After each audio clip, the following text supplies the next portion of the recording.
জানো তো আমার সেলাইয়ের কাজ করতে একটু বেশি ভালো লাগে। তো আমি আমার মায়ের যত শাড়ি সমস্ত শাড়িতে আমি ফলস পাড় লাগাই। তো দেখো এই শাড়িটা আমার পুজোর শাড়ি। তো আমি এটাতে ফলস পাড় লাগানো কমপ্লিট করেছি, আর এই শাড়িটাতে দেখো লাগানো চলছে।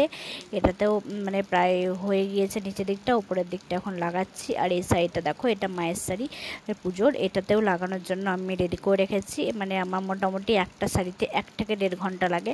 1 থেকে 1.5 ঘন্টা যদি আমি ঠিকঠাক টাইম পাই তো তার মধ্যে হয়ে যায়।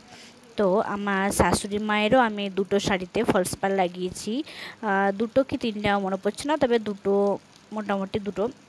তার মধ্যে একটা শাড়িতে তো কমপ্লিট হয়েছিল, আর একটা শাড়িতে নিচের দিকটা হয়েছিল, উপরের দিকটা কমপ্লিট করার সুযোগ আমি পাইনি, মানে সময়ের অভাবে। তারপরে তো এই অবস্থা, মানে এখানে তারপরে তো আমি তারপর থেকে আমি এখানে, সেই জন্য হয়নি। তো আমার শাশুড়ি মা যদি চান তো আমাকে শাড়িটা যদি পার্সেল করে পাঠিয়ে দেন তো আমি লাগিয়ে ওনাকে আবার পাঠিয়ে দিতে পারি, কিন্তু উনি হয়তো ওই শাড়িটা আর পরেনি না আমার লাগানো, মানে বলে সে আমি জানি না কি করেন, কারণ জানি না।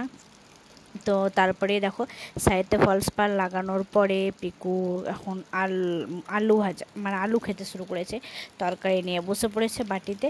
ও আল খেতে একটু বেশি ভালোবাসে, আলু ভাজা হলে ওকে আগে বাটিতে লাগে আলু ভাজা। তো যাই হোক না কেন আলুর তরকারি ওকে লাগবেই। দেখো বাটিতে আল নিয়ে বসে পড়েছে।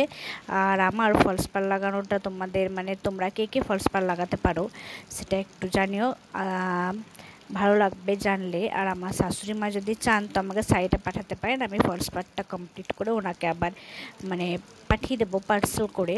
তাছাড়া তো কোনো সুযোগ বা উপায় মানে নেই, সেই জন্য পার্সেল করতে হবে।